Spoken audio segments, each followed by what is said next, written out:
I've sent 10 plus messages to landlords on the app and texted them without a single response. What are the odds these are all scams? Landlords are just lazy. I can't seem to get a single response, and my FF profile is even fully filled out. So we can see from this message that there is frustration from the traveling nurse as far as getting in front of landlords and getting responses. And I can tell you, as someone that works with a lot of host landlords on the Furnished Finder platform, that there's a lot of frustration from them as well, that the communication somehow seems to break down or it just doesn't go anywhere. So what this looks like is that they're getting unmatched leads, and then when they respond, no one's getting back to them, or it like becomes a big void, like a black hole of communication.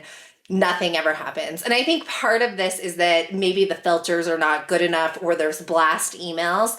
And so both sides are feeling frustrated about how to get in front of each other. So I have a simple and hopefully very effective tip for this, and that is to put your email in the top line of your property description.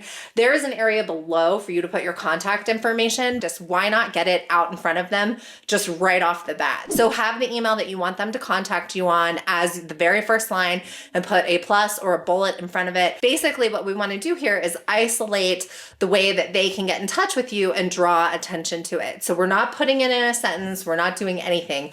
We are putting it in a bullet point. And this is a fight I have with my consultant clients a lot, but I think that they typically come around on this, which is that no one is coming to a Furnished Finder or an Airbnb or a Zillow platform and looking for reading. They are looking for information. And when you think about it that way, bullet points become very obvious versus flowery language. We don't want to hide any of the information or make them work to get that information. So we put the really important stuff out in front of them, and we put bullets or plus signs in front of them to draw attention specifically to what they care about. And in this case, it's getting in touch with you. So if you put your email in the first line, they will know exactly what they need to do to reach out to you. And as a note, in the past, when I've had success with Furnished Finder, it was always a direct one-to-one email. It wasn't a blast email or a matched lead. It was someone emailing me directly and saying, hey, I noticed your place, I'm interested, and then going from there. I'm Erin Spradlin, and I'm a midterm rental consultant, and I help people have success on the different platforms like Furnished Finder, Zillow, and Airbnb. I've written 3 books on midterm rentals. I have a 92% occupancy rate,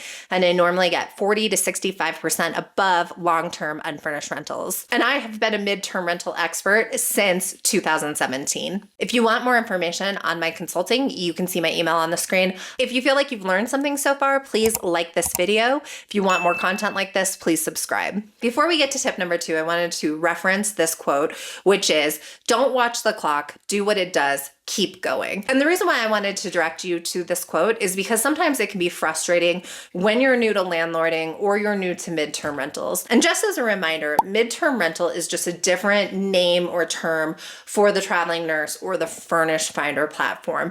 Midterm rental is more broad. Furnished Finder is a platform that services midterm rentals, and traveling nurses are one of the demographics of midterm rentals. So a midterm rental is a 30+ day furnished rental. So it's like Airbnb, but for 30 days or longer. It is a furnished long-term property. And a lot of people call it the traveling nurse model or the Furnished Finder model because that's who was servicing that type of rental model primarily before 2020 and before people started to have more awareness of it. Now more people are in the midterm space because of more regulation on short-term rentals. And also I think we're going to see the popularity of furnished long-term rentals go up because when given the option, people like to go into a fully furnished, curated property and not lug around all of their stuff if they're in transit a lot. So when I say midterm rentals, I am talking about the traveling nurse model. I just prefer to call it midterm rentals because that's a broader scope, and you should be thinking about all the demographics that would want your property instead of just traveling nurses. Back to the topic at hand though. It can be frustrating when you have posted your property on one of these platforms and you're not getting any traffic or you're not getting any responses. The good news with this is that we just need to try different strategies, execute different strategies, and then try something else if it's not working. Most properties are very rentable. It's a marketing and pricing issue, not a rental problem. So whether you have a luxury property or an economy property, whether you're doing rental arbitrage, a private room, or an entire your house, there is a tenant for you. We just need to find them and market to them accordingly, because the midterm space is absolutely a growing model. And so there is the perfect tenant out there for you. I don't want you to be discouraged. And that's why I threw this quote in here. So tip number 2, and this kind of works with what I was just talking about with there being a right tenant for you. And tip number 2, I just have it written in my notes as bird in hand. So I have seen in the Facebook forums people posting about someone reaching out and they want the property in 2 months, but they haven't heard from them in the last week, and should they hang on to them? No, you should move forward with whoever is actively interested in your property and communicating with you, not the person that talked to you a while ago and has since been sketchy, or someone that's 2 months out and then you're going to have to fill a gap. So what you're looking for in a tenant is someone that is communicating with you a lot and needs it fairly soon. So we are never tracking down tenants. And the reason why we're never tracking down tenants or waiting on them is because they just don't show up. It's a waste of your time, and there's a better tenant that wants your property out there. This might sound mean, but it's kind of like when you're dating. If you can't get a hold of that person, they're just not that into you. But that doesn't mean that there aren't people that are into you. And so our focus needs to be getting in front of the people that do want your property. And again, there is a right tenant for every property, whether it's economy or luxury. There's someone that is motivated by what you're offering. You just need to get in front of them and use the right language to make them convert. But what you don't want to do is waste any time trying to track down someone that has moved on. What you want to do then is pivot to try and get in front of more eyes, and the right kind of eyes versus the person that has decided to go with a different property. Okay, so tip number 3, and this is good for Furnished Finder and Airbnb, and that tip is that you start the beginning of your headline with the specifics of your property. So what that means is if it's a private room, the start of your headline is going to say private room. If it is a 3-bed, 2-bath, you're going to put 3-bed, 2-bath entire home. And the reason for doing this is because when you put in the filters, both in Furnished Finder and in Airbnb, it allows you to pick for bed and bath configuration, but then it shows you everything that meets that standard and more. So if you are putting in for a 2-2, you are also going to see properties that are 5-4s or 3-3s, right? But a lot of tenants, understandably, don't want to pay for a property that's more room than they need. So that's why I like calling attention to it in the headline. Again, focusing them on this property is what you're looking for. So if you put in a 2-2, then people that are looking for 2-2s are going to be directed to yours and know, hey, this is a fit for what I want. And for people that want ease of use, this makes it a lot easier than trying to comb through all the listings and seeing like, oh, actually that one's a 5-2, it's going to cost me more, it's too much space, etc. So you just really want to hone in on the information. And again, this is a lost opportunity for a lot of hosts. So it has very generic terms, or they say, this is Betsy's cabin or whatever. It's something that doesn't give them a lot of information. And what you want to do for the tenants is put all the information in front of them. So a much stronger headline is like a 2-2 king size bed, pet friendly. 2-2 king size bed 1 mile from downtown.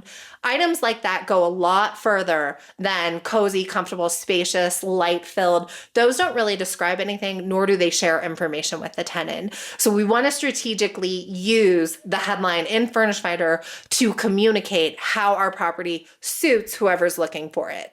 Again, if you are learning something, a like is appreciated on this video. And before we get to tip number 4, let me quote another person, which is Bill Gates. And that quote is, "It's fine to celebrate success, but it is more important to heed the lessons of failure." So we want to pivot. So if we've had frustration with a platform or a setting, we need to start to try to do different things. And that might be switching out your main photo, switching out your headline, switching out your listing, moving all of your listing into bullet points versus block text.